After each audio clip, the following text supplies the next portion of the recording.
Phil Sherwood's Classics, where classic motoring lives on. So my name's Phil Sherwood. This is my partner Vicky. Hello. And this is my granddaughter Eva. Hello. Over the last few weeks they've been putting a little bit of pressure on me, if you like, to ask me certain things about collecting motorbikes and cars. Now, obviously, some people think it's an illness, and other people just think it's an hobby. So I'm going down with the hobby one. But we thought we'd have we wanted to do for a while a YouTube channel, and I've got quite a lot of cars and quite a lot of motorbikes, and also my partner Vicky has got quite a few cars as well. So we thought over the next few weeks, months, that we would actually do an individual one about the bikes and the cars and one thing and another like that.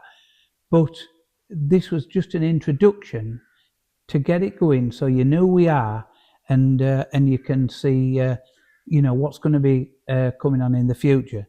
Now, obviously, Eva, my granddaughter, and my partner Vicky have got some questions to ask, which I don't know what they are yet.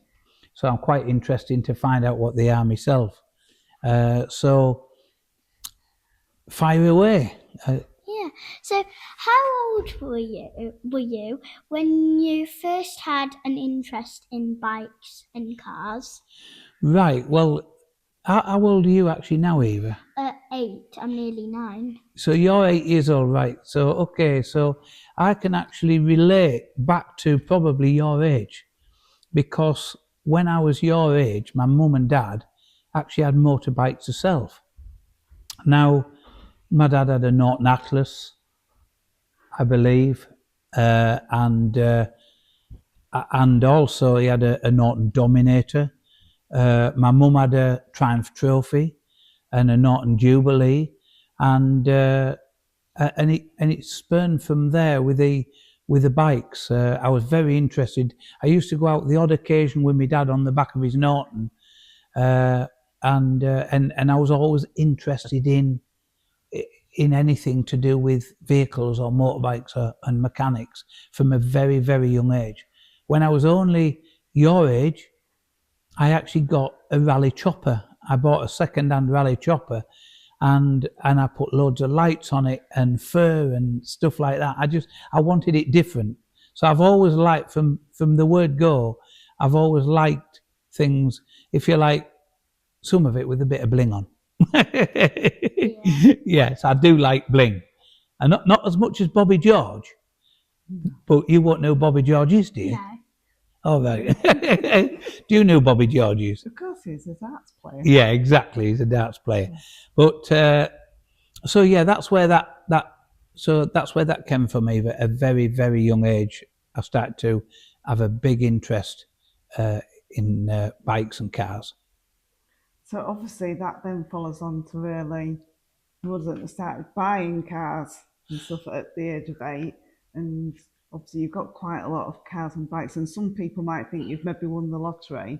So perhaps you could just tell us how it started, your collection, and maybe what you bought first, bikes, cars. Right. Well, let's get back to the fact that we had no money.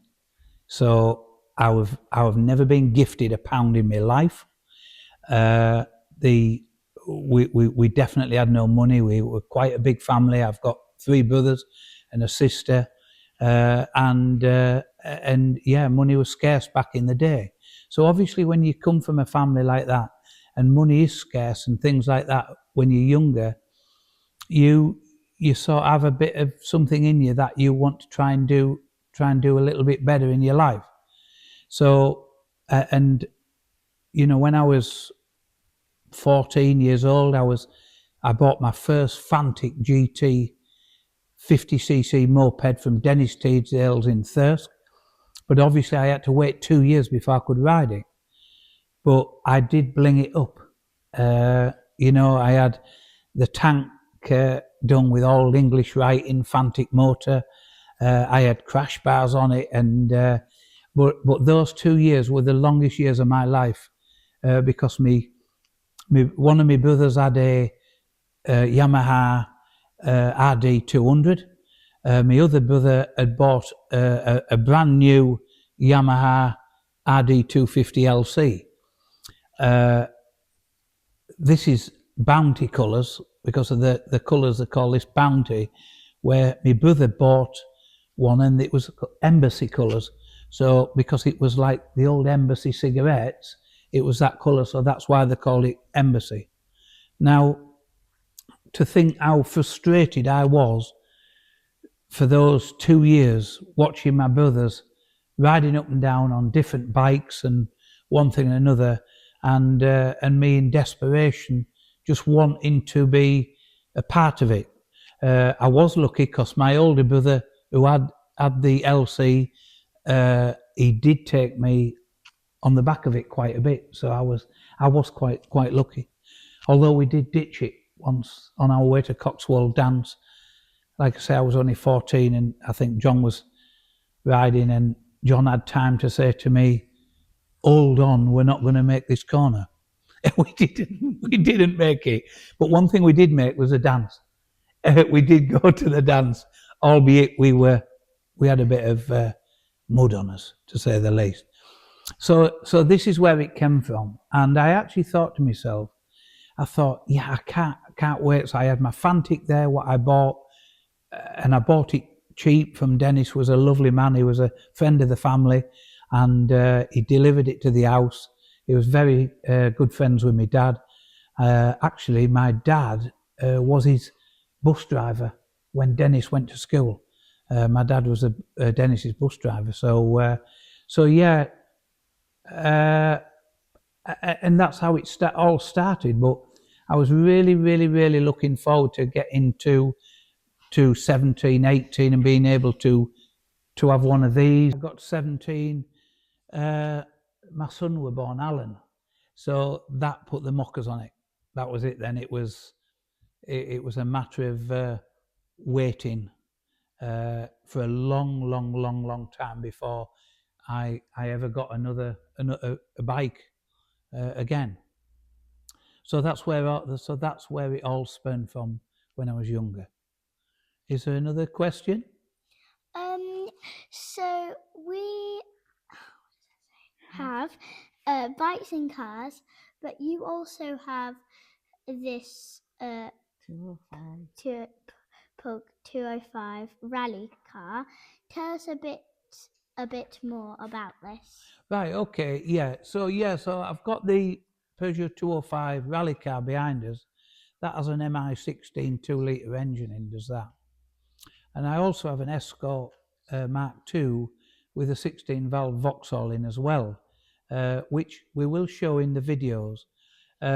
And also in the videos will be a 1964 Formula One stock car, which was owned by Stuart Smith, and obviously Stuart Smith was a world champion, and anybody who mentions Stuart Smith in the stock cars, everybody knows who that is. Sadly, Stuart passed away some years ago, but everybody knows that name. And the cars, yet again, this spun from being your age and going with our mum and dad to stock car racing at Newton Aycliffe, and we used to go to Nelson in Lancashire with my dad, and I think my dad had a Austin Westminster, and he shoehorned 7 of us into that Austin Westminster, which was, it took a bit of doing, but he did it. And I used to go on the back, like window parcel shelf of this car all the way to Nelson in Lancashire. So anyway, so so we used to go there, and that got me interested in race cars. And I must admit, when the Formula One stock cars came out, obviously this was in the 70s, and when the Formula One stock cars came out, the noise was phenomenal. It just, the airs, if I did have any airs there when I was younger, they would have stood up on the back of my neck, because the noise was out of this world. And that's what we lived for back then. We lived for the stock cars because that's all we had. And that's where my passion for race cars and that came from. And my dad did at one stage get a Formula One stock car himself. He actually got a Oldsmobile Rocket. But sadly, he never got off the ground with it and never raced it, which was quite frustrating as kids. That's all we wanted. But and I thought to myself, one day I will race something. Somewhere along the line, I just wanted to race cars or and motorbikes. So when I was in my 20s, I would say about 26, 7, somewhere, I started to build myself a Class 2 autograss car, which was an Escort Mark II. And I built that one and enjoyed it. I overbuilt it, really. The roll cage was a bit more than it should have been, and one thing or another. I built it more for safety than speed. But then when you get into autograss racing, you realise it's not about the weight, about them being heavy. The cars must be as light as possible. And so I then went on from a Class 2, and then I built a Class 5 Mini front-wheel drive. So the Escort Mark II was a rear-wheel drive, and it had a 1300 cross-flow engine in. And then I went on to a Mini, which had a 1380 front-wheel drive engine Mini. And I raced the Mini for a little while, and then I saw Class 10 for sale. So I then went on to a Class 10, and I went on then to race a 5-cylinder Audi Quattro engine in a Class 10 autograss car. And I raced autograss for, I would say, 30 years. And I had Chevys, transverse Chevy, and then I struggled a little bit with the muck on the specials, they're called, because they just have the open wheelers and the engine in the back. And when you were so low down, you got a lot of muck coming to your car, a lot of gravel, a lot of like stones and one thing another like that. And so then I went on to Class 3, and I was in Class 3 for quite a lot of years. And Class 3, I had a KP60 Toyota Starlet, and that had a 16-valve Vauxhall engine with straight cut box and limited slip diff, etc. And I raced that. I enjoyed racing that for many, many years until I became the chairman of our race club. And then I went on to be the chairman for a few years, and then I sort of just let my racing slip a little bit because I was more concerned on running the club. I did have a spell at rallycrossing, so I did rallycross for Suzuki Swift, and I really enjoyed that. That was good. I went to Belgium, Knockhill, Lidnhill, Mallory Park, and we had a good time. We travelled all over racing. So that's where my racing came from, if you like. And I mean, a lot of years racing, a lot of travelling, a lot of problems solving, and I mean, let's be honest, I was a pig farmer. I was a pig farmer. I didn't have any mechanical skills. I didn't go to college. I didn't go to university. I didn't do anything like that. I was a pig farmer. So in my spare time, I were building race cars and stuff like that. So that's where it came from. It's just spurned from stuff like that. And like I say, I just do not, I once worked for a chap and we were putting a race engine in a car. And he said, "How do you know what to do?" I said, "I don't know. It just comes natural. We had that natural ability to do it right from young. I guess watching my dad do stuff and that. And it's like I couldn't cut a piece of wood straight. I've never been able to cut a piece of wood straight. But mechanics and that on engines, I don't know. I seem to be able to do that. But it's all about interest. If you have an interest in something, you'll go out your way to make it work. If you have no interest, you'll cut a piece of wood on a side. So that's what it's all about. It's and that spurred me on to do what I do. Probably motorbikes. I've probably got 30 odd bikes, 20 odd cars or something. I know you've got what, 7, 8 or something like that. Yeah. And we will do the videos on the cars.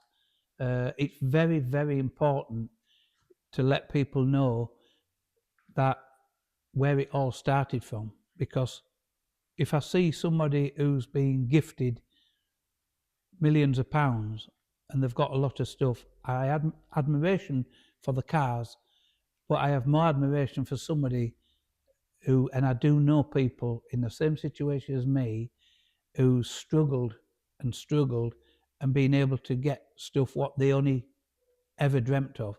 So this to me is a dream. It's my dream. Everything, every bike, every car, everything what I've got, every sign, everything means something to me. It's a dream, and I'm really, really pleased, and I appreciate what I've got, which is very important. I think we will go on, like I say, and we will show you the cars individually in the upcoming YouTube videos, and I'm really looking forward to it, to sharing it with you, and especially showing you some of the old, the FS1Es and these we've got RD 400s, we've got RD 500s, we've got Honda CB 750s, we've got Kawasaki Z650s, Kawasaki Z900s, numerous bikes which I'm really excited to share with everybody, and I'm really looking forward to it. So if is anything, I love the fact that you keep saying we have got this, we have got that, but it's actually you that's got it. well, And obviously you have worked really, really hard to get to where you are. I do share my stuff. Yeah, and you like to share a story, and it's like, you've not mentioned what was in here before. This is, we are very fortunate to have this storage, but you've not mentioned what this storage was. No, well, you've mentioned you're a pig farmer. Yeah. Well, this was a chicken building, and it's ideal to storage because it's fully insulated, and and it's very, very secure. So yeah, we are lucky to have this. It's but I do strongly believe in you make your own luck in life. There's you must go on and make your own luck. Don't just sit there, slagging everybody else off. Just go out your way and do it yourself, and make an effort, and then at least you've got something. I go to shows and there'll be one man and he'll have one bike, and do you know what? I always look at that and I think it's brilliant that he's gone out of his way and he's got something what he treasures. Whether it's going to a steam rally and seeing an old engine in front of you, in a way, and one thing and another. My passion for vehicles is from mopeds to motorbikes to cars to tractors. It just doesn't stop at one thing. It's just I've been lucky enough to meet people in my life who like all kinds of different vehicles. Like I've got American cars, Mustang Mach 1s, Corvettes, Transams, and stuff like that, and they'll all be in the videos coming up, and I'm really excited about sharing it with you. So, but anyway, we've got one last question, haven't we? One last question. Yeah. What's your favourite bike or favourites? Right. Well, actually, I don't have a favourite bike and I don't have a favourite car, because I love every single one of them individually. They all mean something to me, whether it's a moped, whether it's like an RD 500 or whatever, they all mean something to me. So, it's like you're saying to yourself, which is your favourite child? You don't have one. You know, everything is you know, it's just the same. So, and the bikes and the cars are exactly the same with me. It is a passion. You know, I come in here sometimes myself, and I just look around and I just absolutely love it. I just sit in here sometimes because I just love it, and that's what it's all about. Now I know you. I've got a lot of pictures with you, even as a baby. On, I've got a lovely picture of you as a tiny little baby with me holding you, and you were on a Suzuki 750 kettle. That's what you were on, 750 kettle. And I've got lots of pictures with you on different bikes throughout from being there. And you know, and you always ask me questions, don't you? You always seem to very interested, and you know, when you're a little bit older, I'll teach you how to ride motorbikes, and you'll be a proper racer. Having a YouTube video of you learning to ride a bike. Yeah, we should actually. Yeah, so I think we can wrap this one up for our first one. I just want to thank everybody for tuning in with us, really, and listening to our stories. Like I say, it is an introduction. It will get better because you'll be seeing vehicles and one thing and another, and we have got some nice stuff to show you. So you know, I want to thank my partner Vicky, and I want to thank Vicky for putting up with me, really, for the vehicles and actually following me all over the country to pick certain little bits up. We have a tour every now and again, don't we? Yeah, and I want to thank Eva for being so interested in the bikes and desperate to jump on one. You were just desperate earlier on, weren't you, to jump on one? And on my last note, I want to thank Emily, who's behind the camera, which is my daughter-in-law, which is Eva's mum, for putting all this together for us. So thank you so much. Very welcome. All right, thank you. We'll see you all again soon. Yep. Yeah. See you soon. Bye bye.